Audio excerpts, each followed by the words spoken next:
नमस्कार सभी को, स्वागत है आप सभी का MGN न्यूज चैनल आज की ताकत में। देश और दुनिया की खबरों के साथ साथ आपको पता है कि हम आपसे कुछ कलाकारों को मिलवाते हैं जिन्होंने हमारे समाज की धरोहर को बचा के रखा है। ऐसे ही कलाकार आज हमारे साथ स्टूडियो में मौजूद हैं। श्री सुनील गाबड़ी जी, स्वागत है आपका सबसे पहले स्टूडियो में। नमस्कार जी, और सभी दर्शकों को भी हाथ जोड़कर नमस्कार है। जैसा कि हमें इनके बारे में पता लगा है और जैसे इनको समाज में हमने गाते हुए सुना है, एक बड़े अच्छे गायक रहे हैं। आज इनका जो मुकाम है, जो इन्होंने आज अपने आप को जो स्थापित किया है, वो अपने आप में एक बहुत ही प्रगाढ़ बात है और एक बहुत ही यूनिक चीज़ है कि किस प्रकार से वो आज जो है सफलता के द्वार पर हैं। सुनील जी, ये बताइए कि आज जिस मुकाम पर आप हैं जी, किस तरह से पहुंचे आप?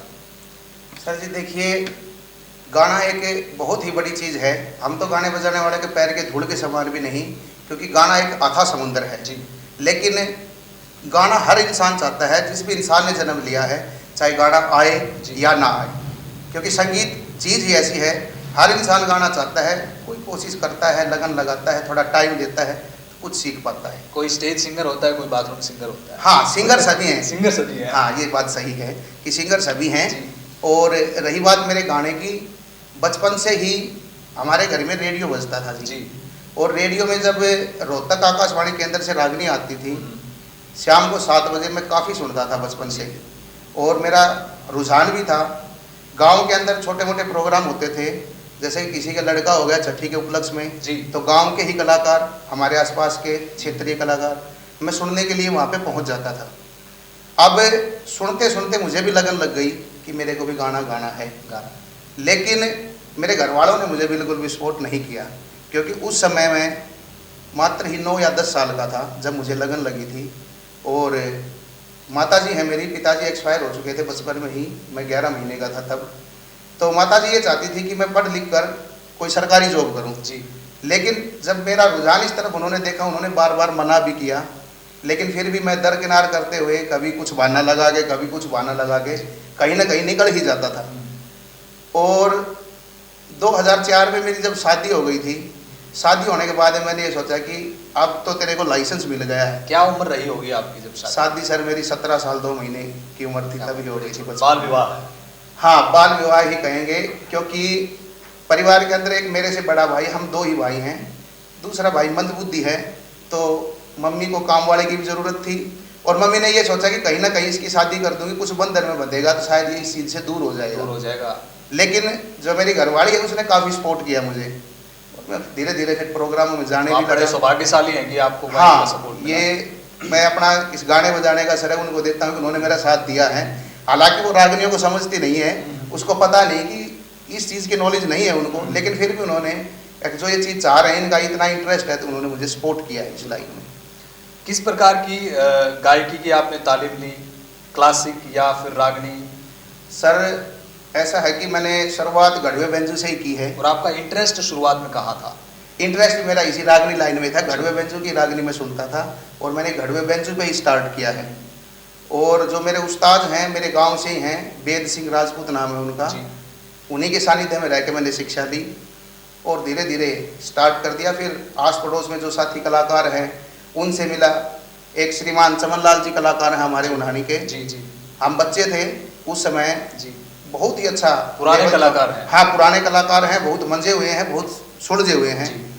तो जो उनके संपर्क में हम गए, उन्होंने बहुत सहयोग किया हमारा और सिखाया भी। यानी कि सीखने के लिए आदमी को कहीं भी मौका मिलता है तो सीखना चाहिए, मैं यही मानता हूँ। जहाँ से मुझे कुछ सीखने को मिला मैंने वहीं से सीखा। तो वेद जी और मास्टर चमनलाल जी के अलावा आपने कहीं से प्रेरणा ली या कहीं से कुछ सीखने को मिला? देखिए, प्रेरणा के स्रोत तो काफ़ी हैं। हम मोबाइल पे या डेक में भी सुनते थे रागनी, जिस समय कैसेट होती थी जी। मास्टर सतबीर भैंसवालिया जी हैं, उनकी रागनियाँ मैं खूब सुनता था। उस समय में राजेंद्र खरकिया जी भी बहुत अच्छे कलाकार थे, उनकी भी रागनियाँ मैंने खूब सुनी हैं। यानी कि हर कलाकार को मैंने बड़ी ही बारीकी से सुना है और उनसे कुछ ना कुछ सीखा जरूर। जी। तो आजकल आप किस प्रकार के कार्यक्रम कर रहे हैं? गाने बजाने का या सिर्फ घर से ही चल रहा है, किस प्रकार से? देखिए, कार्यक्रम तो होते रहते हैं, लेकिन समय के अनुसार बदलाव आ जाता है, क्योंकि परिवर्तन ही समय का नियम है। पहले घड़वे बेंजू पे प्रोग्राम करते थे, मेरी दिल की तमन्ना तो यही है कि प्रोग्राम आज भी घड़वे बेंजू पर हों, लेकिन आजकल की जो यूथ है ना, जो जनरेशन है, वो उस चीज़ को थोड़ा कम पसंद करती है। तो आज जिसको हम पक्का साज भी बोल देते हैं या इलेक्ट्रॉनिक साज भी बोल देते हैं, वो साज होता है, उस पर भी मैं प्रोग्राम कर लेता हूँ। तो आपको किसमें अच्छा लगता है, मतलब अगर हारमोनियम या जो कच्चा साज जिसको आप बोल रहे हैं उसके साथ में या पक्के साज में क्या अनुभव रहा आपका?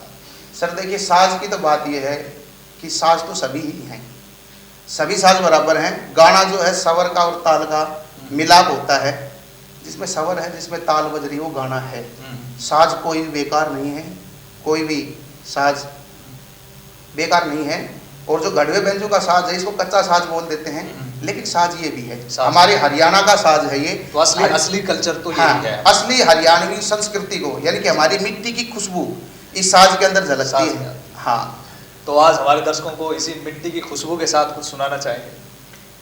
हाँ बिल्कुल सुनाएंगे। दाजम व्यचगी पंच बैठ गे, वही भात लेड़ की त्यारी, क्या बात। नरसी याद करे सिर से मैं आजान गिरधारी, नरसी याद करे सिर से मैं आजान गिरधारी। ये नरसी के भात के इतिहास से राजी हैं, जो हमारे ही क्षेत्र के बहु जोलरी से श्री मांगे राम जी हैं, उनकी रचना है। बहुत ही अच्छे लेखक हुए हैं वो, और अब वो भगवान को प्यारे हो गए। लेखक भी रहे हैं और काफी लोकप्रिय भी रहे हैं। हाँ, लोकप्रिय भी रहे हैं, उनकी रचनाएं बहुत ही प्रसिद्ध हैं जी। काफी कलाकार गाते हैं जी, हमने भी एक दो बात उनकी गाई है। तो सुनील जी, आप स्टेज पर गाते रहते हैं और आप एक बड़े लेवल के जो है कलाकार हैं। स्टेज पर कभी आपने ऐसा अनुभव जो दर्शकों के साथ आप शेयर करना चाहें कि किसी के साथ में राग काट जिसको बोलते हैं, या कंपटीशन जो रंग काट? रंग काट। देखिए सर, ऐसा है कि बड़े लेवल का तो मैं कलाकार हूँ नहीं, मैंने पहले भी यही कहा था। आपका बड़प्पन है? नहीं, ऐसी कोई बात नहीं है, आप लोगों का, दर्शकों का प्यार है। रही बात रंग काट की, हमारी हरियाणवी संस्कृति के अंदर जो है ना, रंग काट एक मुकाबला, यानी कि ये कहा जाता है कि कोई एक पहलवान हो या कोई एक गाने वाला हो, वो एक घर का, एक समाज का, एक जाति का, एक वर्ण का या एक गांव का नहीं होता, वो सब का साझा होता है। तो जैसे कि पहलवान कुश्ती अखाड़े के अंदर लड़ते हैं, उनका दम देखा जाता है। ये हमारी हरियाणवी संस्कृति में एक यूनिक बात है। ये जो रंग काट है हमारी हरियाणवी संस्कृति के अंदर ही है, हमारे यहाँ पर भी होता है। और जो मेरा ये हरियाणा के लोग जो है मानसिक रूप से भी मजबूत होते हैं। हाँ बिल्कुल मजबूत हैं, क्योंकि वो कंपटीशन के लिए तैयार रहते हैं हमेशा। बिल्कुल जी। रंग काट मेरा जो मैंने अभी जिक्र किया था आपके सामने, बड़े भाई हैं चमनलाल जी उन्हानी, उनके साथ हमारे काफी रंग काट हुए हैं। जी जी। और विकास पासोरिया जी हैं, जी जी, सुना है। बहुत ही अच्छे कलाकार हैं, संस्कृति के गाने वाले हैं। उनके साथ भी मुझे सौभाग्य मिला है, एक दो बातों का मेरा रंग काट हुआ है। बाकी रंग काट इतने ज़्यादा मेरे नहीं हो पाए। मेरे जो प्रोग्राम हैं ज़्यादातर पर्सनल ही प्रोग्राम चलते हैं, इंडिविजुअल चलते हैं। तो क्या महिला कलाकारों के साथ भी आपने प्रस्तुतियाँ दी हैं? हाँ, मैंने काफ़ी महिला कलाकारों के साथ प्रस्तुति दी है जी। और आज की जो यूथ है वो इस चीज़ को पसंद भी करती है जी। और महिला कलाकार जो हैं वो अच्छी गाने वाली भी हैं, डांसर भी हैं। बात ये है कि देखो कई बार जिक्र चल जाता है, हमें भी सुनने को मिलता है, समाज में बताते हैं जी जी कि जो लेडीज कलाकार हैं वो अश्लील प्रोग्राम करती हैं जी, जो कि संस्कृति के ऊपर एक धब्बा है। मैं खुद इस बात को मानता हूँ, लेकिन कुछ करती हाँ कुछ है, यानी कि बात यह है कि मुश्किल से 2-4% है जो कि हरियाणा की है भी नहीं जी, या तो बाहर से किसी भी स्टेट से, यूपी से है, बिहार से। वो क्या करते हैं कि उनको हरियाणवी लैंग्वेज का तो पता नहीं पता होता, और ना ही उनको गाने का पता है। अब उनका एक माध्यम है कि तुम्हें प्रोग्राम करना है, पैसा कमाना है, तो उनकी भी मजबूरी है, वो डांस करती हैं। अब डांस में भी उन्होंने जब पब्लिक के सामने करती है ना, तो उस डांस के अंदर वो कुछ ऐसे स्टेप कर जाती हैं जो कि शोभनीय नहीं है। उनके ऊपर थोड़ा सा पैसा ज़्यादा आ जाता है। ये पैसे की भूख उनको नहीं रखनी चाहिए। कार्यक्रम किया जाए, लेडीज कलाकार के साथ करो, आप जेंट्स के साथ में करो, लेकिन अच्छा सांस्कृतिक कार्यक्रम किया जाए ताकि समाज को कोई संदेश मिले। जी जी, क्योंकि कलाकार जो है वो समाज के लिए एक आदर्श होता है जी।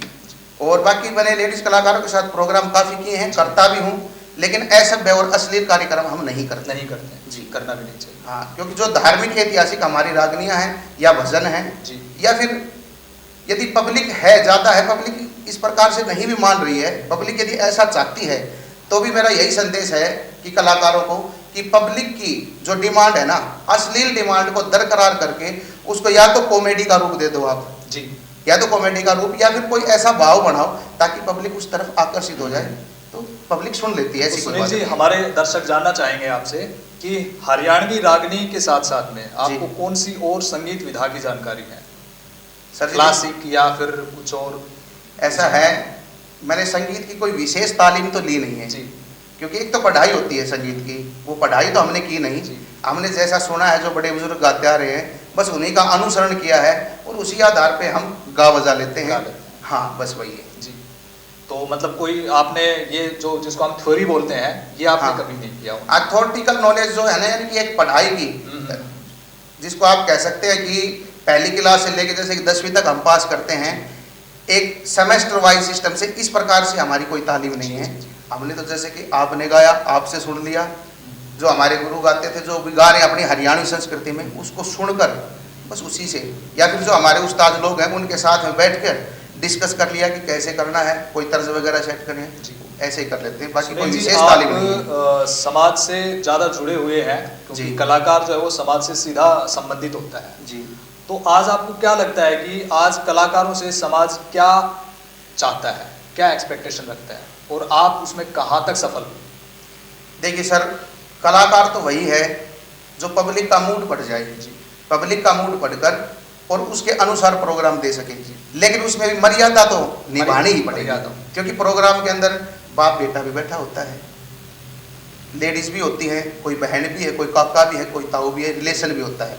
तो ऐसा कार्यक्रम होना चाहिए कि किसी भी रिश्ते में, यानी कि बाप और बेटा नज़दीक बैठकर सुन सके और माँ और बेटी भी नज़दीक बैठकर उस कार्यक्रम को सुन सके। कलाकार को ऐसी प्रस्तुति देनी चाहिए। ऐसी प्रस्तुति जी। तो प्यारे दर्शकों, जैसे आपने देखा, निसंदेह सुनील जी बहुत ही अच्छे कलाकार हैं और एक अच्छे मुकाम पर हैं, परंतु आप अभी क्या सोचते हैं कि अब भविष्य में कुछ करना बाकी है, कुछ और पाना बाकी है, कुछ सपने हैं जिनको आप साकार करना चाहते हैं? देखिए, जो गाना बजाना है, स्टार्टिंग किए हुए मेरे को 10 साल हो गए हैं इस क्षेत्र में लगातार लगे हुए, लेकिन जितना जितना आदमी इसमें समय देता जाता है ना, जितनी उम्र बढ़ती जाती है तो सोच बदलती जाती है। तो मैं यही चाह रहा हूँ कि जितने भी दिन तक ये सांस है तब तक गाता रहूँगा और समाज को एक अच्छा संदेश दे सकें, बस यही। आपकी सफलता का मंत्र अगर आपसे एक वाक्य में जानना चाहूँ तो? सफलता का मंत्र एक वाक्य में, गागर में सागर वाली बात। गागर में सागर, दर्शक जानना चाहेंगे। बस सफलता का मंत्र यही है कि जहां भी सुनील गामड़ी का नाम आए, इज्जत के साथ में आए कि अच्छा कलाकार है, कोई भी लांछन ना लगे किसी प्रकार का। तो अंत में आप हमारे दर्शकों को, जिसमें युवा गायक भी बैठे हैं और गायक बनने के लिए जो संघर्ष भी कर रहे हैं, क्या संदेश देना चाहोगे एक गायक के लिए सबसे महत्वपूर्ण चीज? जो भी मेरे नए साथी हैं जो इस क्षेत्र में लगे हुए हैं, सभी से मेरा यही अनुरोध है कि आप मेहनत करें, क्योंकि मेहनत के बगैर कुछ नहीं है।